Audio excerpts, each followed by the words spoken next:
Hey, we're in my studio right now. I decided to come in here because I thought it might be better for the audio. I wanted to show you my sniffle blanket. So on this side you can see balloons.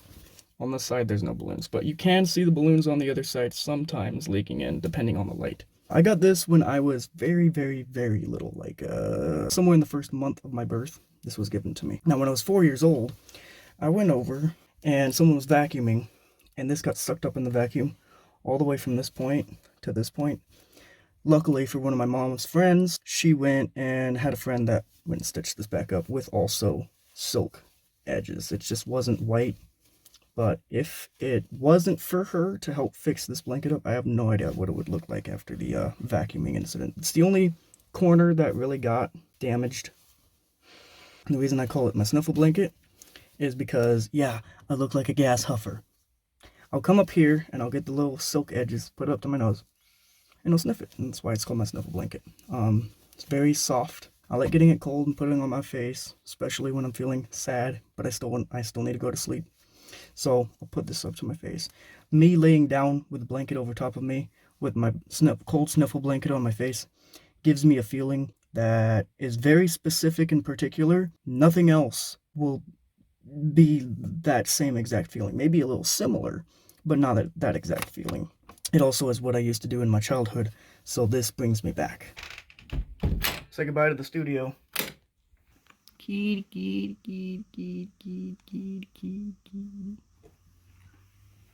Check this out. Still says 12. For this video of my porch stooges, we're going to be talking about fire flowers. So for those who get offended or are just too nice, you can leave. It's fine. For everyone else who wants to hear a good story, oh, I got one. I also have more fire flowers friendly stories, so for anyone else who wants to hear more of this, give me love and I will give you more. One of the perks of having a birthday just a little bit before, like within the same week as April 20th, is something I have liked to become a tradition. Birthday cake and fire flower. One day at school, a couple of days prior to 420.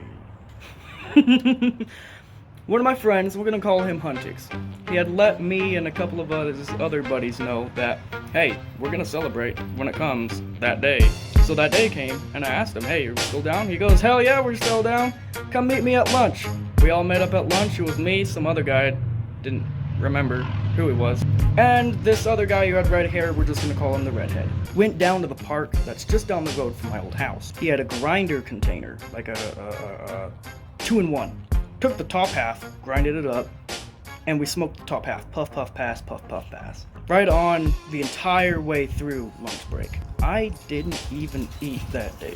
Well, at least not lunch. Soon after, we looked at the time and we realized if we don't bust our ass and get back to school, we will be late for our next period. So that's exactly what we did.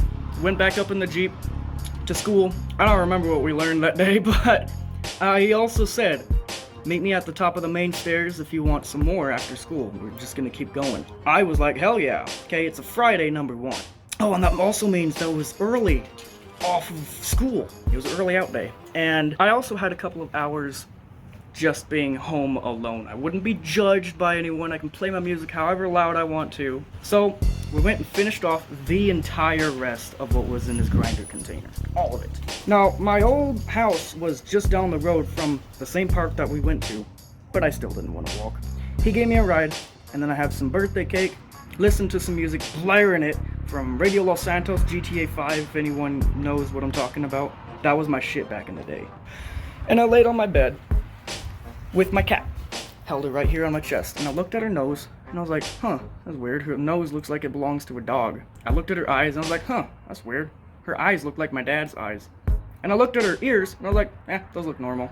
Eventually, she did jump off and wanted to do her own thing, so I let her go. And I ate some more birthday cake.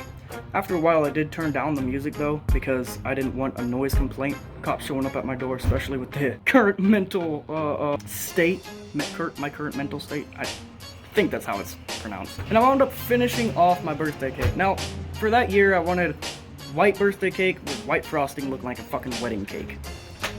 I didn't mean to eat it all, but I wound up eating all of my birthday cake. But whatever, it was mine. So ha!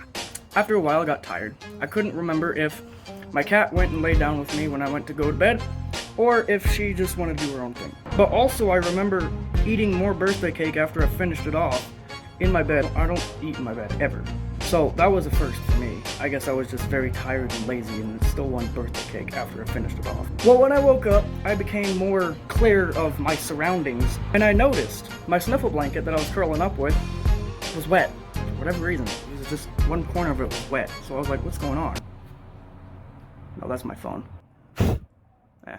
So I checked to see if my cat had come up and peed on me. The clothes weren't wet. The bed wasn't wet. It was just that one piece of my sniffle blanket. What the hell is going on? So I went to sniff it just to make sure. It didn't smell like urine of any kind. And I just remembered something. After I finished off my birthday cake, I must have tried to eat my fucking sniffle blanket thinking it was my birthday cake. Hope you guys have enjoyed my story time 420 special edition. And catch you in the next one. Jack.